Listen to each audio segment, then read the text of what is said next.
Hey guys, Michael Kuhn here again, still waiting on that doctor part, but it looks like we're back for part 3 already. I stumbled across a new paper that made it such that I couldn't put this one off, but more on that in a minute. While we discuss the potential deleterious effects of ambient air pollution vis-a-vis 9/11 in the first video of this series, let's do a little bit deeper of a dive on the two other epicenters, quote-unquote, Wuhan, China, and Lombardy region of Italy. No, not that Lombardy. Both are particularly polluted areas on the planet, something that has been long known and well documented in the literature. In brief, there is at least 30 years of investigation into the potential effects of chemical toxicants in both regions. Before we do that, though, let's do a quick refresher on the role of air pollution in the development of the hyperreactive immune response characteristic of autoimmune disorders. It has been suggested that the initial inflammatory insult for rheumatoid arthritis begins in the lungs. Moreover, recent literature has implicated the role of environmental pollution, household products, in the development of rheumatoid arthritis, again, particularly through damage to the pulmonary mucosa.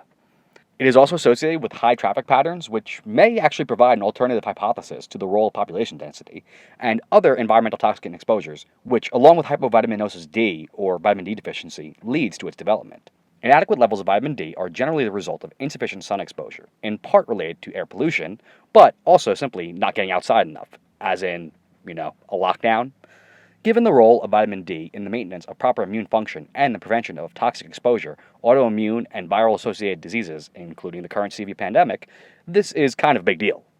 Moving from the general to the specific, the Lombardy region of Italy has been established as one of the most polluted in Europe and associated with an increase in hospitalizations and death, particularly from cardiovascular and respiratory diseases.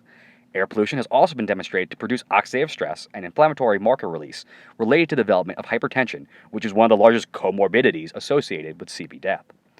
It also contributes to diabetes, which, along with obesity, represent the three largest predictors of mortality outcomes in CV. Fortunately, this link has been examined regarding the current pandemic, with atmospheric pollution being considered to play a role, as well as a well-established chronic inflammatory stimulus even in healthy, i.e. often in subclinical individuals. This has been underemphasized in the popular understanding. Unfortunately, when it is discussed, it is usually in the context exclusively of reductions during the lockdown, which, while a good thing, are not inherently the appropriate means of achieving it.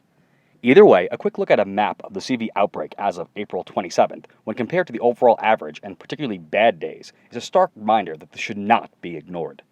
And to be clear, this is not a fringe opinion. This is published academic research as found in the most recent issue of the Journal of Environmental Pollution. So if you want to disobey the conventional paradigm, you are not stepping out of bounds. In fact, another paper discussed the role of pollutants in the development and progression of respiratory syncytial virus bronchiolitis. So clearly, pollution can play a role in the progression of viral-associated diseases, but more on that in a little bit.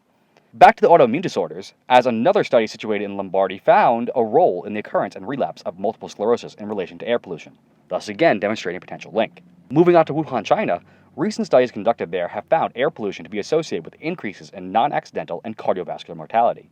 In fact, these toxins are associated with the induction of inflammation, oxidative stress, and the development of respiratory and cardiovascular disease, including hypertension, atherosclerosis, as well as diabetes. Additionally, a recent study published last year found that incidence of mumps in Wuhan was significantly associated with air pollution. So, to be clear, similar to the RSV discussed in Italy, a study that is approximately 8 months old found a link between air pollution and the development of diseases that are reported to be of viral origin in Wuhan. Let that sink in. Another study in various cities of China, including Wuhan, found ambient particulate matter to be associated with the development of and hospitalization from pneumonia. So once again, another infectious disease. Clearly, there is a pollution problem in China, particularly Wuhan, to the point that last June, people were protesting in the streets over the development of a waste management program due to health concerns.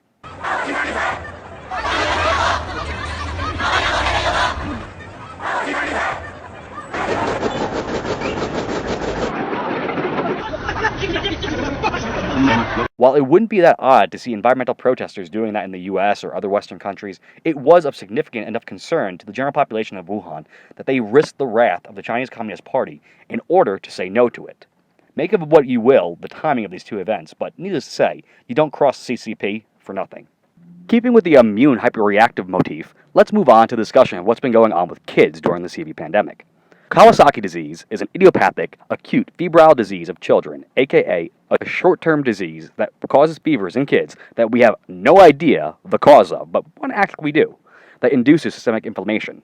Interestingly, while children have been essentially asymptomatic and or unaffected by CV, there is a subsection of children who have developed a Kawasaki-like quote-unquote disease that has been termed multi-system inflammatory syndrome in children, or miscellaneous.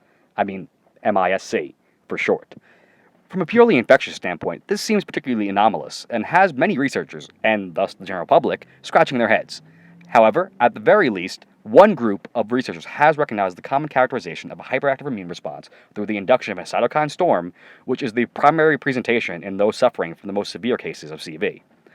The original location that first was described regarding Kawasaki in children was Bergamo, Italy, which is squarely in the heart of the Lombardy region, aka Italian Ground Zero.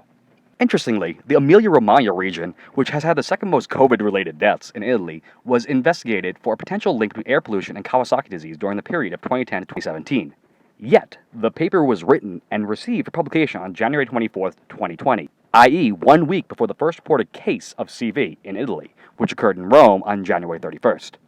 While it's not to say there is no connection to the current CV situation, it's a bit odd this study was conducted in one of the hardest hit areas of Italy before the crisis. Now, to be fair, the authors were unable to conduct a particularly in-depth toxicological examination, and thus were unable to find much of a correlation.